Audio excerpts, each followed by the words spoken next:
ఓం శ్రీమద్మహాగణాధిపతియే నమ. శ్రీవాగ్దేవ్యే నమ. వాక్శుద్ధిని ప్రసాదించినటువంటి శ్రీవాణి అయిన వాగ్దేవికి మా నమస్సులు తెలియచేస్తూ భగవద్బంధువులందరికీ కూడా మా స్పేస్ తరపున మా నమస్సు మాంజళ్ళు తెలియచేస్తూ ఉన్నాం. ముందుగా ప్రతి ఒక్కరికి కూడా ఈ ఉగాది పర్వదినాన్ని పురస్కరించుకొని అందరికీ కూడా ముందుగా శుభాకాంక్షలు తెలియచేస్తూ ఉన్నా. ఓం శుక్లాంబరధరం విష్ణుం శశివర్ణం చతుర్భుజం ప్రసన్నవదనం ధ్యాయే సర్వవిఘ్నోపశాంతయే. తిథిస్తశ్రయోప్నోతి వారం ఆయుష్యవర్ధనం నక్షత్రం హరితే పాపం యోగం రోగనివారణం కరణం కార్యసిద్ధ్యశ్చ పంచాంగఫలముత్తమం. శ్రీ పరాభవనామ సంవత్సర పంచాంగ శ్రవణాన్ని పఠించుకుని ఈ ఉగాది పర్వదినాన్ని పురస్కరించుకొని నవనాయకుల ఫలాల గురించి వివరించుకునే ప్రయత్నం చేద్దాం. ఆ పైన రాశి ఫలాలు, ఆదాయ వ్యయాలు, రాజపూజ్య అవమానాలు, ఈ సంవత్సరం మొత్తం కూడా ఏ రాశి వారికి ఏ విధంగా ఉండబోతుంది అనే విశేషాల గురించి ప్రవచించుకునే ప్రయత్నం చేద్దాం. ఈ పరాభవనామ సంవత్సర ఉగాది రోజున పంచాంగ శ్రవణం చేసుకునే ముందుగా పంచాంగ పఠనాన్ని ప్రారంభించడానికి ముందుగా ఆ పంచ అంగాలు ఏ విధమైన ఫలితాలని ఇస్తాయి అనే విషయాల్ని తెలుసుకోవడానికి ఇందాక ఒక శ్లోకాన్ని పఠించుకున్నాం కదా, దాని యొక్క తాత్పర్యం ఇప్పుడు తెలుసుకుందాం. తిథిస్తు శ్రేయోప్నోతి వారం ఆయుష్యవర్ధనం నక్షత్రం హరితే పాపం యోగం రోగ నివారణం కరణం కార్యసిద్ధ్యశ్చ పంచాంగఫలముత్తమం. అంటే పంచాంగములు అనగా తిథి వార నక్షత్ర యోగ కరణములుగా చెబుతూ ఉంటారు.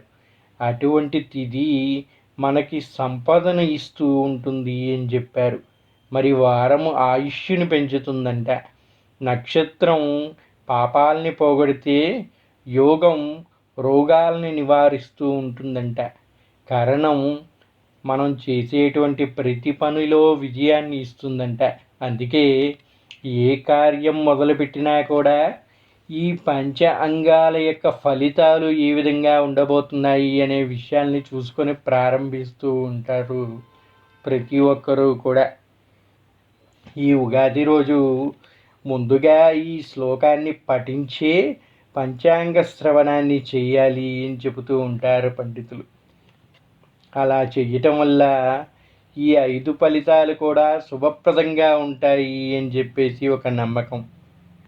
ఇక ఈ సంవత్సరనామ విషయానికి వస్తే ఇది పరాభవనామ సంవత్సరము అని చెబుతూ ఉన్నారు. ఇప్పటి వరకు మనం విశ్వావసునామ సంవత్సరాన్ని ముగించుకొని పరాభవనామ సంవత్సరంలోకి అడుగుడుతూ ఉన్నాం.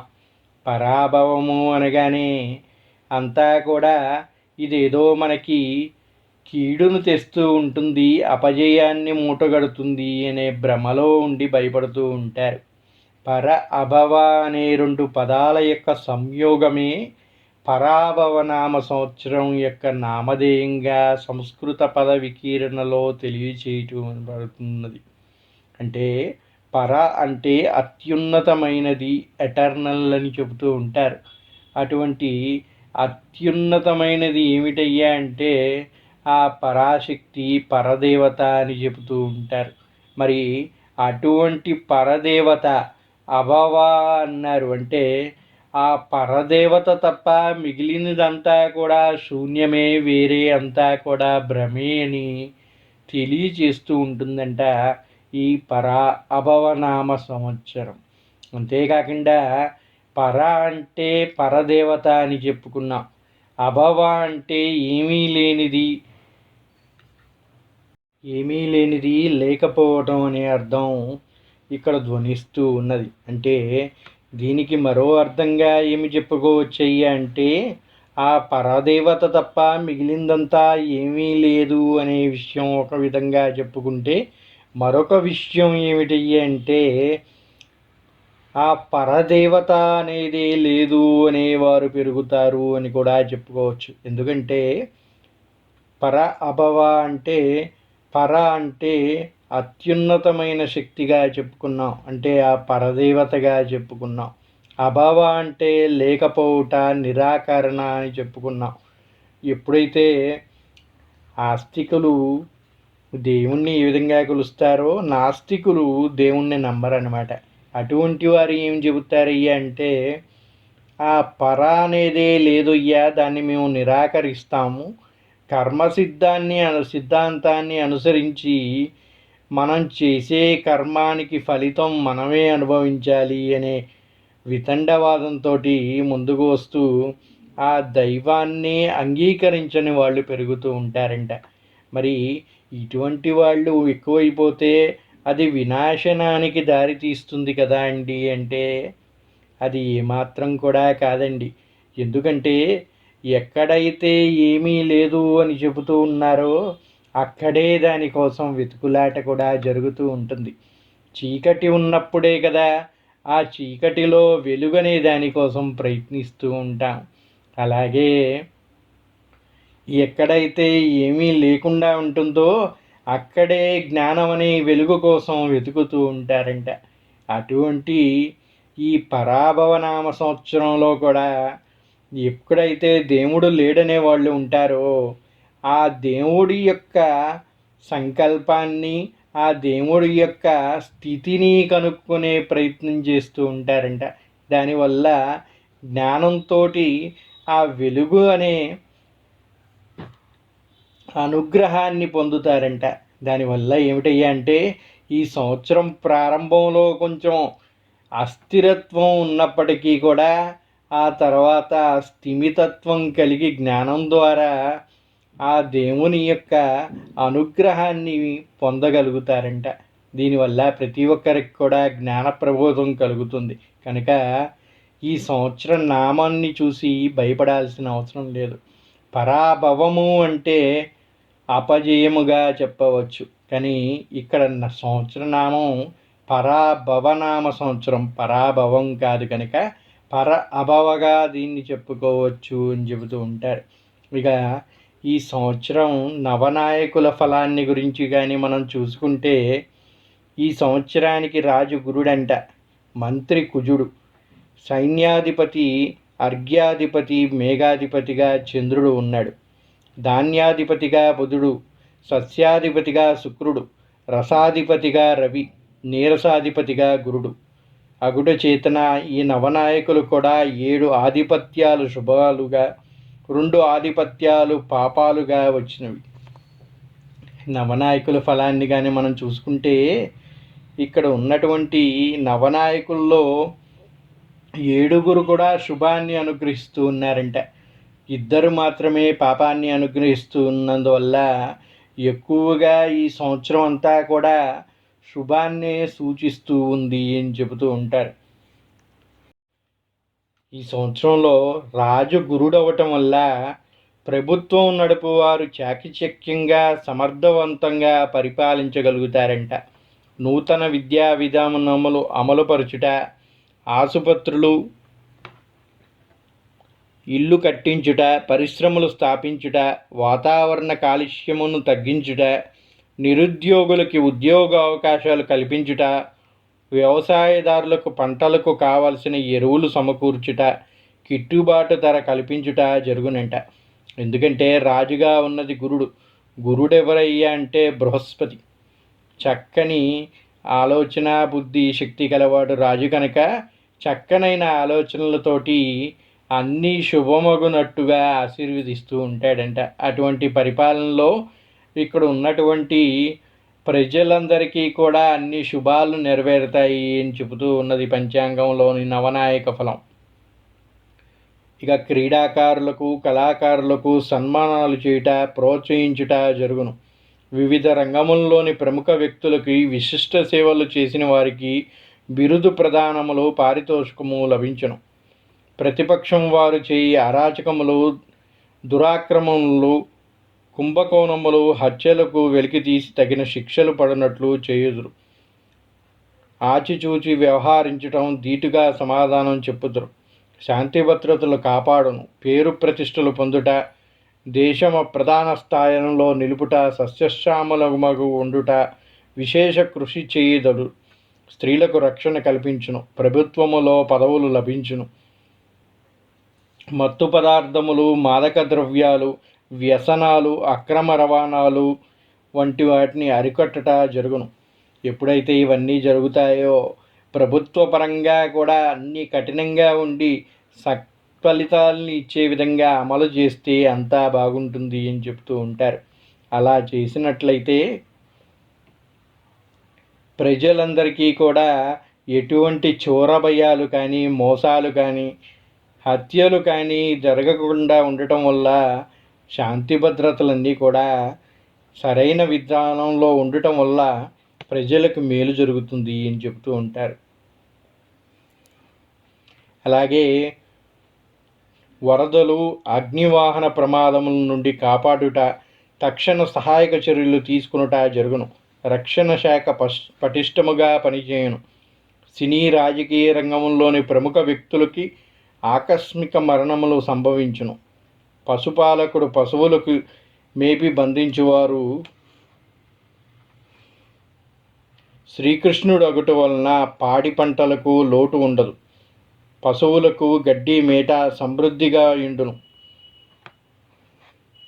ఈ సంవత్సరం మంత్రి కుజుడు, సైన్యాధిపతి, అర్ఘ్యాధిపతి, మేఘాధిపతి చంద్రుడు అవుట వలన చక్కగా మేఘాలు వర్షించి మంచి పంటలు పండును.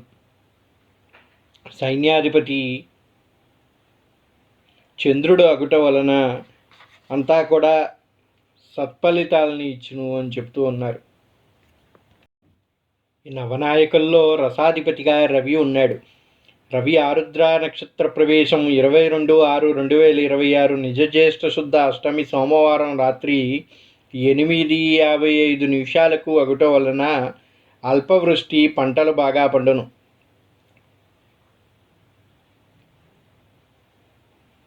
పరాభవనామ సంవత్సర వలన సువృష్టి, ఆహార ధాన్యములు ఫలించును. నాయకుల మధ్య భేదాభిప్రాయములు, మనస్పర్ధలు ఏర్పడుచుండును.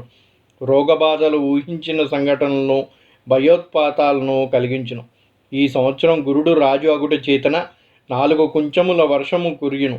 7 భాగములు సముద్రములందు, 9 భాగములు పర్వత ప్రాంతముల యందు, 4 భాగములు భూమి యందు వర్షించును.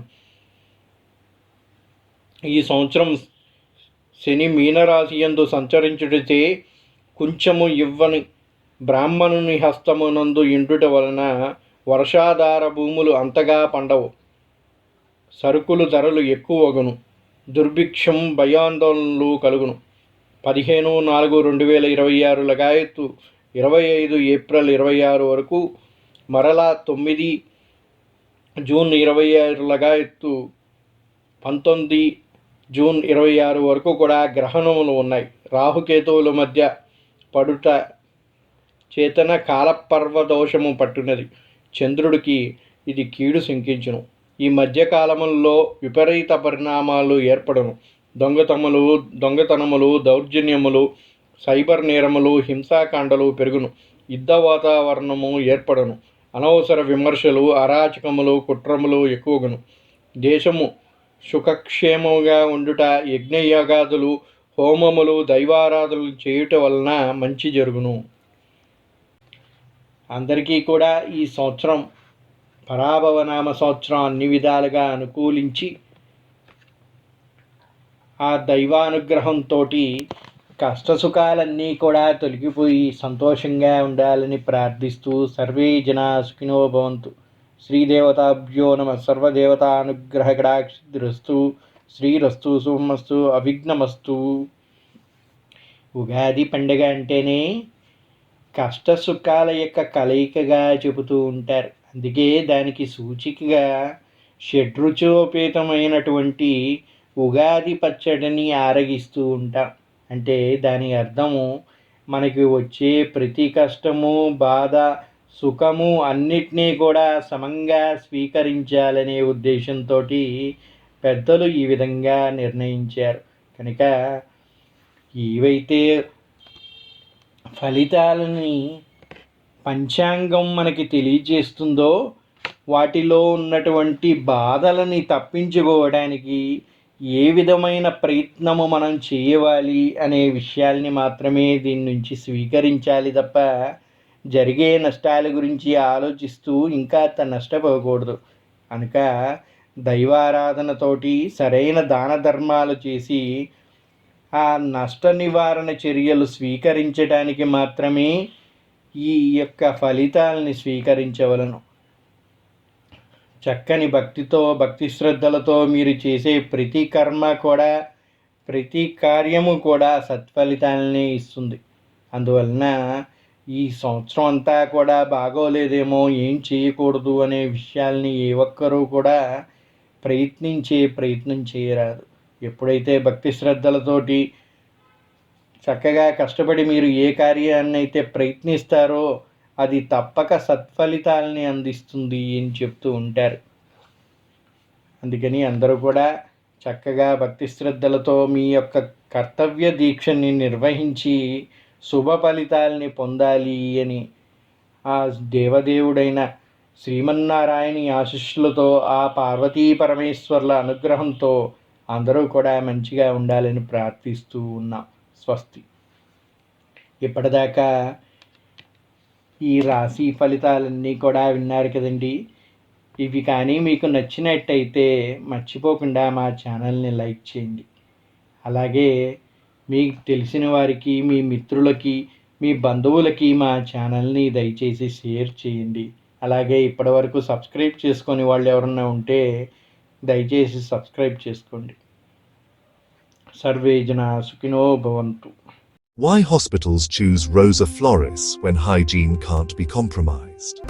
Each part of our papermaking process is in line with policies on sound environmental management. Subsequently, the logs are washed, cut into small pieces, and cooked in a digester. It starts with natural plant fibers, carefully selected for their softness and absorbency. Our advanced technology labs transform these biodegradable materials that meet the highest hygiene standards into premium tissue products. From kitchen rolls to hospital bed rolls, Rosa Floris delivers the quality assurance that professionals trust. When hygiene matters most, the choice is clear.